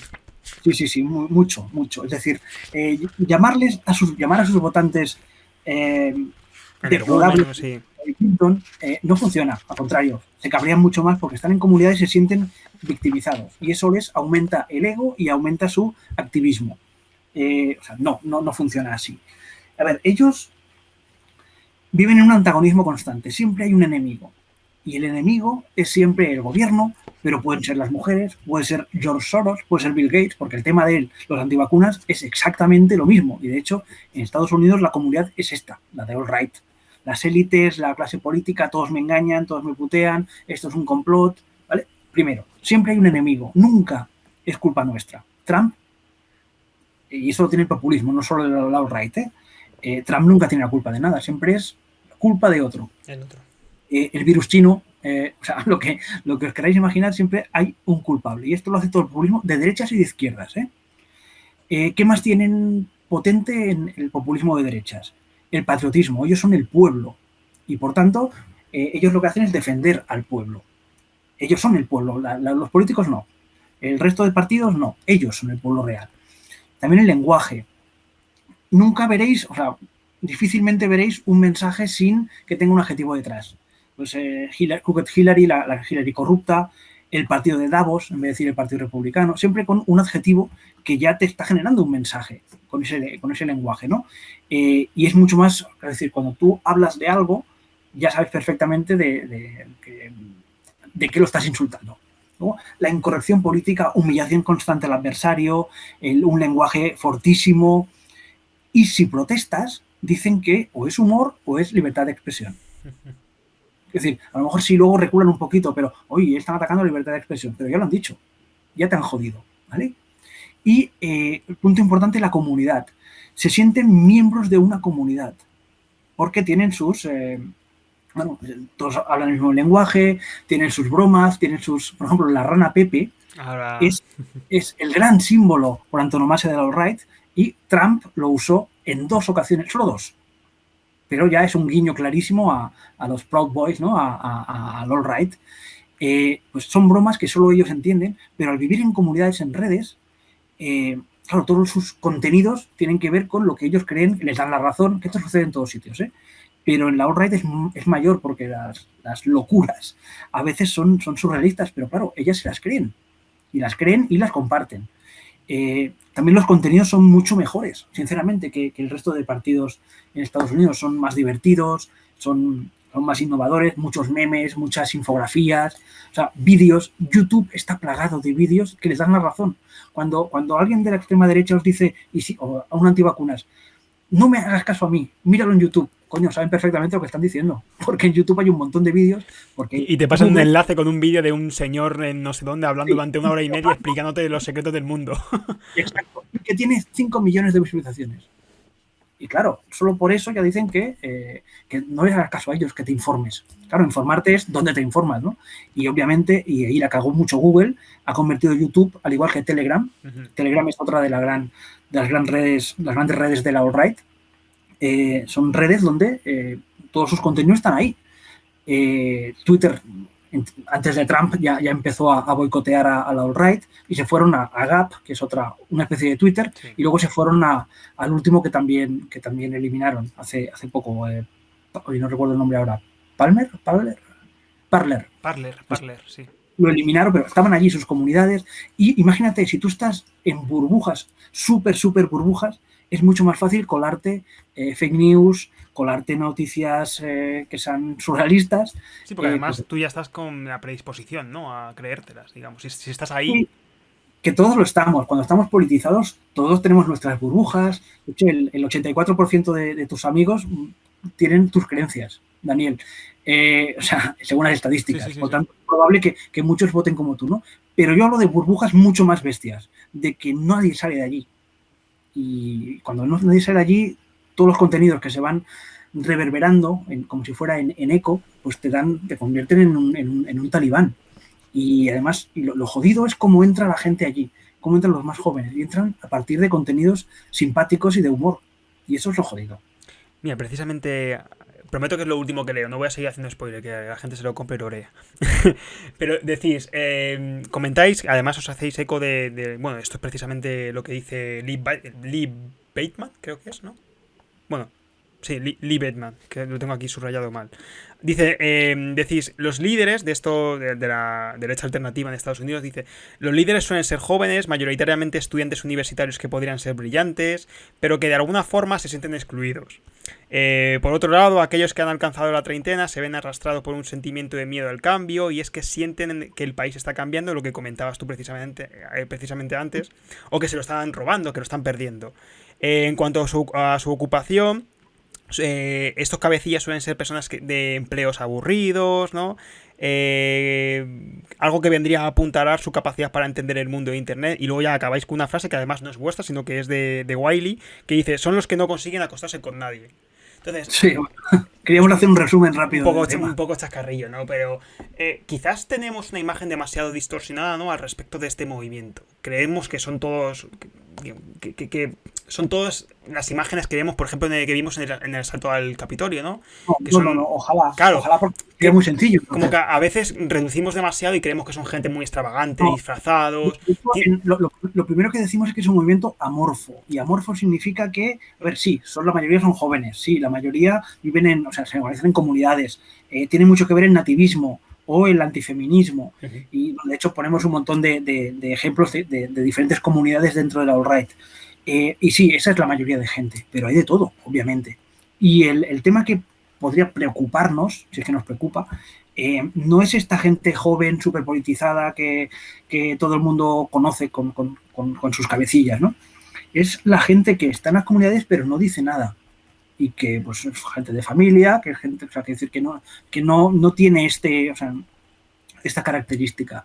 Y hay muchísima gente que participa en la alt-right y cree en la alt-right, aunque no estén en estas comunidades. Sí, por eso iba precisamente por lo que me estabas comentando antes, que quizás estamos desprestigiando demasiado, ¿no?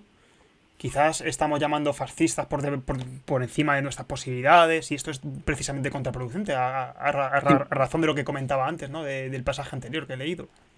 Sí, sí, claro, por eso decimos que el tema de insultarlos, de pensar que son, que no saben, que son, yo que sé, analfabetos, ni de coña. Hay gente muy potente aquí. Hay gente muy potente dentro. Tanto la que prepara, obviamente, todos los mensajes y temas, que es gente muy intelectual, muy bien preparada, que tienen también su, yo sé, Richard Spencer, por ejemplo, ¿no? Que tienen fundaciones y think tanks preparando esto. O sea, es decir, que no es tan sencillo. Antes de que sigas hablando, porque justo la siguiente pregunta era que quién es la figura, en tu opinión, de las 3-4 que habláis en el libro, ¿quién es la figura más importante en la alt-right? Porque está Steve Bannon, que es como, bueno, que era el jefe de campaña de Trump, consejero del presidente durante muy poco tiempo, unos meses, pero bueno, lo fue. Que yo diría que es la rama más mediática, quizás. Luego está Milo Yiannopoulos, ¿no? Que era un youtuber. Luego está Richard Spencer, que acabas de nombrar. Y luego también habláis de Alex Jones, creo, ¿no? Johnson, sí. Johnson, perdón. Sí, pero, que es como el genio de las teorías conspirativas. Entonces, ¿cuál crees que es el más preocupante o el que más...? A ver, hay dos facciones, ¿de acuerdo? Sí. En la alt-right y de hecho en cualquier extrema derecha del mundo, ¿eh? Podemos decir que hay dos. En la alt-right están los radix, que son los más intelectuales, los que tienen think tanks, los que preparan mucho más el argumentario. Y en estos, la cuestión de la identidad blanca es muchísimo más importante que cualquier otra. Tema racial, ¿de acuerdo? Le dan importancia máxima. Y aquí está Richard Spencer. Es el gran gurú, de hecho es el que inventó la palabra alt-right y el que creó hay polémica, ¿no? En función de quién... Sí, no lo inventó él, la inventó Goffman, creo recordar, sí. Pero la citó una vez. Sí. Spencer montó una web que se llama alt-right. Quiero decir que el que le dio conocimiento de alt-right fue Spencer. Y esta gente está muy politizada por el tema nativismo, por el tema raza, ¿de acuerdo? Y luego está el grupo Breitbart. Aquí está Steve Bannon, Milo Yiannopoulos, ¿de acuerdo? Que, digamos, suavizan un poquito esta racialidad, ¿no? Y lo bajan más a temas más conservadores, tradicionalistas. También está contra inmigración, etcétera, pero son temas más de guerra cultural, más que no de guerra racial. La alt-right y la alt-light, ¿no? Que es lo que están comentando además en el chat. Sí, sí, sí. Y estos para mí son los más peligrosos porque lo que están haciendo es bajar, o sea, suavizar el mensaje racista y metiéndolo en cualquier público. Y lo consiguen, de hecho lo consiguen, ¿no? Bannon llegó a ser jefe de campaña y luego jefe de comunicación de Donald Trump, ¿eh? O sea que... Sí, que cogen las ideas y digamos que las traducen para que la grandísima mayor parte de la sociedad lo entienda y lo asimile, ¿no? Para llegar a más gente, claro. Habláis del framing, que habláis de, por ejemplo, ponéis con casos muy concretos que a mí me encantan, que es lo del CAC-servative, ¿no? O sí. Los CAC-holders, para hablar de... Entonces, por favor, habla un poco de esto. Y de los memes también. O sea, yo creo que son dos cosas distintas, pero que están relacionadas. Porque todos, sí, lo has comentado antes, todos hemos visto o hemos usado la rana Pepe alguna vez para hacer alguna tontería. Habla un poco de esto, porfa. Sí, a ver, sobre el frame. El framing es algo que usamos en campaña electoral y en comunicación política. No es nada específico de la alt-right, ¿no? Pero ellos lo utilizan muy intensamente porque les permite construir metáforas, ¿no? Es lo que decía Lakoff, ¿no? De influir en el inconsciente cognitivo. Por tanto, yo qué sé, cuando hablan de CAC-servative, en vez de Partido Republicano o republicanos, decían CAC-servative. Un CAC-hole se llama, es en porno el hombre que mira como su mujer está follando con un negro, que se llaman un CAC-hole, ¿vale? Y llamaban así a los republicanos. Es decir, republicanos que se llaman republicanos, pero en realidad no son conservadores, sino que van a buscar, o sea, no les preocupa a Estados Unidos no hacer negocios, no les preocupa a la gente, sino mantenerse en el gobierno. y les llamaban conservative. No llamaban republicanos. O sea, que decir que cambian nombres. En vez de Hillary es Crooked Hillary, es Hillary corrupta. En vez de el coronavirus es el virus chino. O sea, usan el lenguaje a través de framing para generar estados de opinión. Y esto lo usa el alt-right y lo usamos nosotros también. A ver, cuando nosotros decimos carga impositiva, ¿qué somos? ¿Conservadores o progresistas? Somos conservadores. Decimos carga. ¿De acuerdo? Si usamos, o sea, que si usamos liderazgo sindical, es un framing de la derecha para atacar al sindicalismo. Si decimos portavoz de los trabajadores, es decir, de hecho, Luis Arroyo una vez hizo una encuesta y preguntaba si la gente estaba a favor de que cada empresa tuviera un portavoz de los trabajadores que no trabajara y cobrara igual, pero que estuviera al tanto de lo que los trabajadores necesitaban. Y el 70% votó que sí, que querían un portavoz de los trabajadores. Y en otra empresa preguntó si los trabajadores estaban de acuerdo en que hubiera un liberado sindical que no cobrara y que informara a los trabajadores. Y el 70% votó que no. Es la misma persona. Pero la derecha intenta colocarnos unos frames y la izquierda otros. Y esto la alt-right lo hace de puta madre. Sería un poquito mi resumen, ¿de acuerdo? Y luego sobre los memes, que no tiene que ver con esto, es otra cosa, ¿no? Pero bueno, da igual, los memes también se usan algunos frames, pero sobre todo los memes permiten que en la cultura pop llegar a generaciones mucho más jóvenes a través del humor, es lo que comentaba antes, ¿no? Y como llegamos a través del humor, el jijiji, jaja, el ay, qué simpáticos, el que, uy, incorrección política, vamos llegando hasta este público, que es luego el público el que poco a poco lo podemos ir metiendo o se va metiendo en más grupos, en más comunidades, en más burbujas. Se empieza así y se acaba, se va creciendo. Y sobre todo porque al final es una forma muy sencilla de colar un mensaje que quizás a muchos no les entre de primeras o porque es muy complejo, porque es muy vasto, pero si le metes una capa de humor, una capa de infografía, ¿no? O un dibujito. Siempre son apolíticos, que no tienen ningún logo, no tienen nada, al contrario, son súper cutres, como cualquier meme que veamos. O sea, pero hacen gracia, ¿eh? O sea, a mí, por ejemplo, de la Rana Pepe, y cuando la descubrí, dije, joder, qué cabrones, cómo han conseguido crear como una figura tan divertida en la que pues pueda ser Hillary Clinton o pueda ser el propio Trump con un pelo, ¿no? A mí me llamó mucha la atención. ¿Cuánto de influencia ha tenido el QAnon o el QAnon en lo del Capitolio, según tú? Primero, para quien no lo sepa, ¿qué es esto de la teoría conspirativa del QAnon?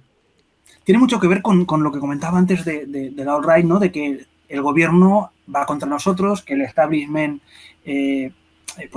nos quiere dominar y son las empresas de Wall Street, más los políticos conservadores y progresistas, da igual, que quieren dominar el mundo y engañarnos a todos. Y si esto es en política, imaginaos en una pandemia. Y son exactamente los mismos, solo que QAnon nació por la... Bueno, ¿sabes? Bueno, lo voy a explicar para que no, sí, no lo sepan. Por eso te digo, te pido que lo expliques. Sí, nacieron porque decían que en una cadena de pizzas, que no recuerdo ahora cuál era, los demócratas secuestraban niños para hacer pedofilia, ¿de acuerdo? El Pizzagate. Pizzagate, sí, pero no recuerdo el nombre de la empresa. Bueno, el nombre de la pizzería no lo recuerdo. Sé que aún estarán flipando, ¿no? Sobre todo fliparon más cuando uno de estos, armado, asaltó una pizzería para que dejaran escapar a los niños, ¿no? O sea, flipante. En su cabeza era espectacular, ¿no? La hostia. Pues sucede exactamente lo mismo. Y de hecho, casi se puede decir que son el mismo público, casi. Por tanto, en una burbuja donde constantemente ves vídeos de YouTube que te dan la razón. Ves el médico X que dice que esto es una estafa. El otro médico que dijo una frase que en realidad los hospitales están vacíos. Esto es en España, vas aumentando la burbuja, vas aumentando esa manera de pensar y te lo crees muchísimo más. Por tanto, respondes, ¿no? Pero la gente que asaltó el Capitolio creo que es más alt-right que QAnon, ¿eh? O sea, no asaltaron el Capitolio por el tema de las vacunas, asaltaron el Capitolio pensando que Trump y Estados Unidos había sido engañado y lo siguen pensando. ¿Y habéis estudiado algo de algún paper o alguna teoría que explique un poco por qué la gente cree en este tipo de...? Porque desde fuera siempre caemos en el cliché de, joder, la gente está loca, ¿cómo puede creer estas tonterías, no? Pero, ¿tienes alguna teoría o has leído algo sobre por qué la gente cae en este tipo de...? Sí, sí, sí. De hecho, hay muchas teorías. Eh, había alguna de. Bueno, o sea, no hay ninguna que lo explique de por sí solo, ¿eh? O sea, pero yo qué sé. El tema de la globalización, el tema del el aumento del desasosiego por el futuro. Eh, Cada nueva generación es mucho más probable que esté más empobrecida que sus padres, cosa que no había sucedido nunca en el mundo, o difícilmente en el mundo, ¿no? Y eso es un gran cambio. Y eso cabría mucho más. Y da igual si está el gobierno de derechas o de izquierdas, nada cambia. Se ve que las empresas siguen, los grandes millonarios siguen aumentando beneficios, de hecho, cada vez aumentan más, y la gente de aquí que tenía un sueldo de mierda, ahora a lo mejor está en el paro, o mañana lo estará. O sea, todos son cosas que van aumentando. También se habla del posmaterialismo, de cómo cosas que antes no pensábamos, de pensar en el futuro o de cómo queremos que sea el mundo, pues ahora las pensamos. También otros autores, tengo un paper, pero no recuerdo el nombre, pero lo tengo, incluso lo escribí en mi blog, por eso lo digo de memoria. Ese mismo paper hablaba de cómo ha aumentado la información. Antes no teníamos tanta información como ahora. Por tanto, al tener más información nos cabreamos más, porque vemos que cada vez va peor. Otra teoría hablaba del pesimismo de la prensa, como un montón de noticias malas, y en este caso el clickbaiting también hace mucho, porque cuántas veces hemos leído que un vacunado ha muerto, un montón últimamente, pues está generando también desesperanza, cabreo, todo lo sumas y esto lo metes en una burbuja y donde una comunidad piensa siempre como tú y piensa que constantemente está revalorizando sus creencias, pues es un remix chunguísimo. Sí, yo leí también un paper que no me acuerdo, lo leí hace ya unos cuantos meses, que se centraba más a nivel individual y decía algo así como que, claro, las teorías, el creerte este tipo de teorías conspirativas, te empodera. Entonces, hay mucha gente que quizás tiene agravios comparativos, que se siente inferior a mucha gente o a lo que está pasando en su sociedad, que cree eso, que la sociedad se le está escapando de las manos, que cada vez la comprende menos. Lo de la globalización que Claro, comentaban. y También es el antagonismo que decía, es decir, nada es culpa tuyo. claro, Y si alguien te dice que no es culpa tuya, hostia, pues igual te tiene sientes razón. mejor, claro, te sientes mejor. Y dices, bueno, pues ya puedo dormir mejor hoy.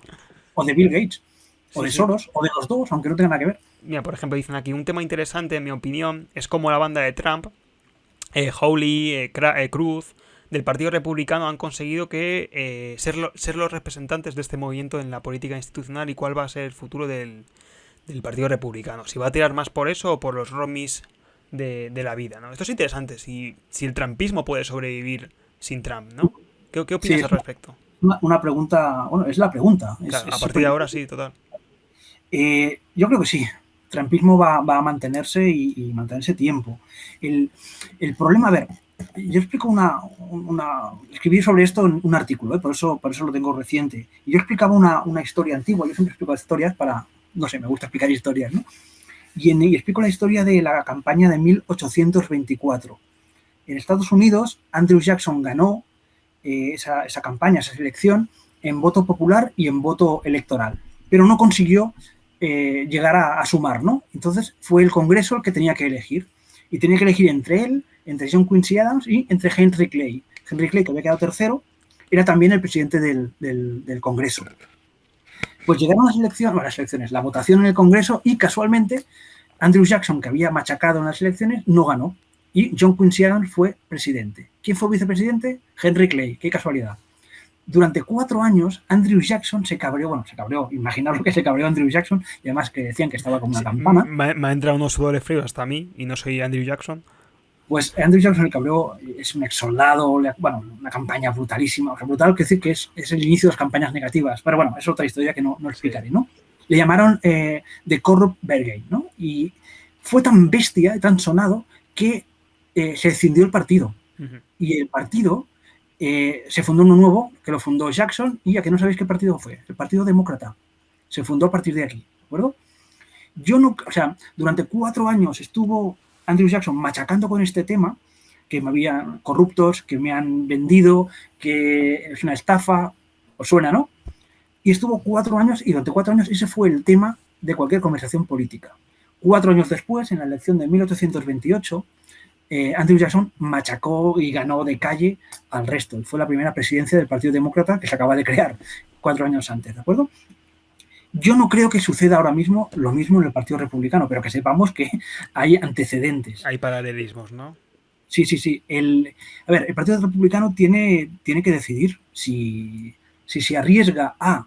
O sea, tiene dos opciones, o pasar olímpicamente del trumpismo pensando que se van a destrozar, a destruir ellos mismos, y esto dependerá mucho de si Trump, que ahora está calladito, lo supera o no. A ver, ahora está calladito, ¿por qué? Porque tiene un impeachment y 4 denuncias. No le interesa hablar mucho, ¿no? Claro, no le interesa, pero ya veremos cuando termine todo esto si Trump sigue participando, sea Trump o sea su yerno o su hijo, me da igual, ¿vale?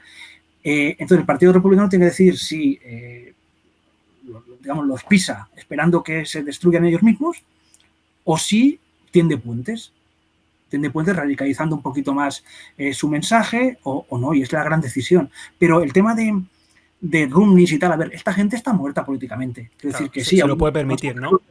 Pero estos pueden hablar porque les da igual. Quiero decir, muchos republicanos no pueden hablar sencillamente porque se juegan su cargo en el futuro. O sea, ganen unos o otros.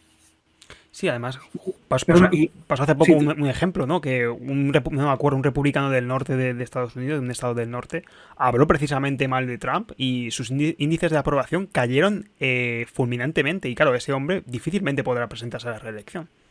Sí, bueno, pasó anteayer, que acusaron a la hija de McCain, era, ¿no? No recuerdo, a una senadora por haber apoyado el impeachment y la intentaron echar desde el Partido Republicano y, hostia, pues un tercio votaron a favor de echarla, ¿eh? Un tercio de los republicanos. Sí. Quiero decir que, coño, que no, el trumpismo no está muerto. O sea, que tú dices que el Partido Republicano tiende puentes o mira para otro lado, pero la escisión, tal y como está el sistema electoral estadounidense, lo ves muy difícil, ¿no? Yo creo, a ver, o sea, lo veo muy difícil primero porque si hay escisión, el Partido Republicano no va a ganar a lo mejor en, ¿qué? 8, 16 años, no ganará jamás. Seguro que no ganará. Y eso es mucho, son muchos cargos, es mucho poder, y lo saben tanto los supertrampistas como los antitrampistas. Es decir, si hubiera escisión, tiene que ser muy, muy, muy serio, ¿eh? Y tener un buen candidato por parte de los trampistas, ¿eh? Que Trump lo podría ser si el impeachment no funciona, pero ya veremos. Sí, pero es lo que dices tú, tendría que ser un candidato que revolucione la política estadounidense, porque tal y como está, sin escisión, el Partido Republicano ya de por sí lo tiene difícil por la geografía electoral de Estados Unidos, ¿no? Por cómo va cambiando y mutando esta, ya de por sí lo tiene difícil. O sea, si se extienden, ya no sé lo que va a pasar. 5 minutos, Xavi, que te prometo, ya terminamos. Lo hemos comentado antes, ¿no? Has trabajado y has tocado también América Latina. Entonces, solo te pido un comentario general a raíz de este continente. De los países que hay aquí. Hay muchísimos procesos electorales este año. Hoy, por ejemplo, está en Ecuador y yo creo que, como te decía, aprovechando la bandera que tienes detrás, creo que Chile es la joya de la corona, ¿no? Para los que nos apasionan las elecciones y la política. ¿Qué crees? ¿Qué te interesa de ver este año en América Latina o qué estás pendiente principalmente? ¿Hay algún país en especial?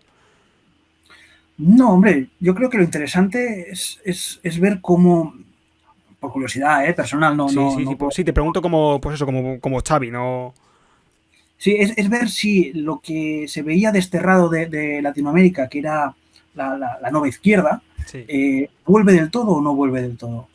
Y vuelve del todo, fíjate que está volviendo entre comillas, porque tampoco lo hace como era hace 5 o 10 años, sino que lo hace de manera más moderada, mucho más moderna, mucho más tender puentes que no ser tan talibán como sí que lo era hace unos años. Pero tengo curiosidad por ver si el giro a la derecha que dio, pues a la ciudadanía no lo aceptaba y por tanto vuelven atrás. Que obviamente de aquí a unos años seguramente volverán otra vez a lo mismo, pero eso sucede en todos sitios. ¿Tienes algún lazo emocional con algún país en concreto? O sea, alguna política de algún país de Latinoamérica que digas, esta por cosas personales o lo que sea, me tiro más por esta. ¿Hay algún país en especial? Nosotros trabajamos en muchos en Estados Unidos, en Latinoamérica. Y tenemos gente en Argentina, en Ecuador, en Chile y en Dominicana. Pero me gusta mucho la política argentina. Y no me preguntes por qué. O sea, no hay razón, ¿no? Es simplemente que No, te... no, me gustan todas. Sí, sí, por eso. Digo, una especial Argentina te quedan, ¿no? Quizás. Argentina. Y sobre todo me gusta por un tema, a lo mejor también sí, súper personal, ¿no? Y es ver cómo la macrogrieta que tienen, si la consiguen o no cerrar. Y tiene una grieta enormísima y cada vez la orilla está más alejada. Y es curioso y triste a lo mejor también, ¿no? Pero politológicamente pues me resulta interesante. Sí, También ver precisamente... Dime. sí. Dime. No digo, y además las campañas en Argentina son muy divertidas. ¿Sí? Y sí, porque también es un país enorme, tienen 50, también la brasileña, y la mexicana, pero son países más grandes y por tanto tienen un montón más de campañas y más de iniciativas a veces alocadas. Precisamente ha sido Argentina uno de los países que ha vuelto al rodeo este izquierdista un poco más moderado, ¿no? O sea, ha sido uno, junto con Bolivia, ha sido de los dos países que han vuelto, como dices tú. Vale, dos últimas preguntas que siempre hago, culturales. Primero, dime porfa un ensayo que te haya marcado en tu faceta de comunicador político. Hostia. Uno que, si yo te digo, mira, Xavi, quiero quizás dedicarme a esto, no, pero me interesa mucho la comunicación política, he leído los grandes clásicos o los que siempre se recomiendan. Dime alguno que te haya marcado a ti o que tú tengas uno muy subrayado, que digas, cada X tiempo tengo que volver a leer algún pasaje de este libro. A mí me gusta mucho el de, bueno, es que no recuerdo el nombre, es de Sasha Isenberg. Y bueno, te lo puedo decir porque lo tengo aquí. Pues mira, sí, si lo tienes ahí a mano. The Victory Lab se llama. Coño, sí. Le tengo apuntado para leer de estos de las listas infinitas. Sí. Especialmente porque es algo que también he intentado hacer yo en mi libro, ¿no? Y él explica... ¿Es el de Reino Unido, es? ¿Perdón? ¿El de Reino Unido es? No, es de Estados Unidos. Ah, vale. Pero él explica, por ejemplo, yo qué sé, pues que había un montón de teorías de comunicación política que había diferentes expertos mundiales que siempre decían, no, pues en vez de hacer mítines, lo que tienes que hacer es participar en programas locales. En vez de hacer no sé qué, lo que tienes que ir es ir en tren. Y lo probaron. Y lo probaron en diferentes elecciones en Texas, en 2008. O sea, y es, bueno, me resulta curioso, ¿no? Porque no hablamos de teoría pura, como en la mayoría de libros, sino que hablamos de cosas reales, de cómo funcionó, de cómo cambió la manera de ver las campañas, la comunicación, y es interesante. O sea, es como tu pequeño manual, ¿no? Por así decirlo. Sí, pero bueno, hay muchos. Claro. Y dime alguna novela. Ya hablando del Xavi, no del Xavi comunicador. ¿Alguna novela que te haya gustado especialmente de todas las que hayas leído, que siempre recomiendes o regales, ¿no? Yo creo que todos tenemos alguna novela que siempre que tenemos la oportunidad regalamos. Sí. De hecho, no la tengo en casa porque siempre la regalo. La he regalado 5 veces o 6. Es La ciudad de los prodigios de Eduardo Mendoza. Mira. Es un libro que me encanta. Pero tengo que decir que para mí el mejor libro del mundo es El Quijote. No tengo... Joder, pues no lo he leído, o sea, no... Yo creo que es como que tiene demasiado estigma, ¿no? Como que pensamos que es demasiado aburrido. ¿Qué dices? Es súper divertido. Ya, sí. Por eso te digo que los que no lo leemos, o sea, a mí me gusta mucho leer, pero por ejemplo el Quijote no lo he leído porque desde pequeño... Yo también lo entiendo, ¿eh? También. Y porque nos lo intentan meter un poco con palangana desde pequeño, ¿no? Sí, ellos me obligaron y lo leí porque me obligaron, pero hostia, es que me encantó. Y aún lo recuerdo, o sea, hostia, es buenísimo. Y dime una peli y una serie. Yo sé que hay muchas, ¿vale? Pero dime alguna que recomiendes siempre, hablando de política, o a la que vuelvas cada X tiempo porque te gusta. Para mí la serie más política es Los Simpson. ¿Cómo? Los Simpson. Explícame esto, porfa. No lo sé, de hecho, coño, sí que lo sé. Mira, en Beers and Politics lanzamos un monográfico solo para hablar de Simpsons y política. Sí, eso lo he visto, sí, es verdad. Lo hizo Juan Bizuete. Y, hostia, y verás, léetelo y verás que es una de las series más políticas que hay. Aparte, ya lo sé, me sé todos los putos capítulos, ¿no? Me las sé, ya lo sé, pero bueno, me sigue gustando. Joder, digo, me dirá alguna tipo Era la Oeste o Los Soprano y me has dicho Los Simpsons, me has dejado un poco... Está muy visto. Vale. No, tampoco diré Borgen, no. Por eso, yo me esperaba alguna serie así, tipo pues, House of Cards británica, no la americana, ¿sabes? Lo que siempre se suele decir. Sí. No. A mí me gustan muchas, aparte veo un montón de series. Pero si te digo algo, Versalles, por ejemplo, Versalles también me gustó y sobre todo porque es política cabrona y de hace 300 años, pero cabrona. ¿Y tienes alguna peli ya para acabar? ¿Especial? ¿Que recomiendes o...? Hay una peli que yo sigo recomendando, para mí sigue siendo la mejor del mundo, que es Ciudadano Kane. Ah, bueno, claro. Y, ¿Has y la- visto Mank? sí, sí, sí, sí, ¿Qué sí. tal está? Bueno, lenta, pero me gustó, pero es lenta de cojones. Pero hostia, Ciudadano Kane yo la vi de muy pequeño y además no sé qué cojones hacía yo viendo una peli de estas tan pequeño. ¿Y te, Pequeño y- lo y digo, te gustó de pequeño? 10 años, a lo mejor 10 años tenía. ¿Y te Y gu- sí, sí, sí, sí, sí, sí, yo he sido raro, soy acuario. Y no, la recuerdo. Y la he visto unas cuantas veces y hostia, joder. O sea Si que tengo que decir una... acaba de pasar tu cumpleaños, por cierto, entonces, ¿no? No, es la semana que viene, Ah, pues mira. Es que el 11. yo soy Piscis, entonces estoy Ah, como... Piscis son los que no llegaron a ser acuario. Bueno, Vaya, por Dios.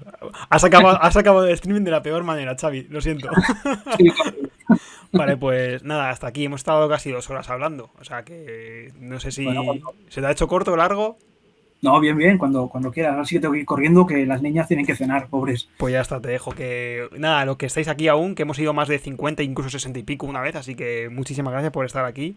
Espero que os lo hayáis pasado bien. Acaban de pasar el link de lo que has comentado del monográfico de los Simpsons para que la gente lo vea en el chat.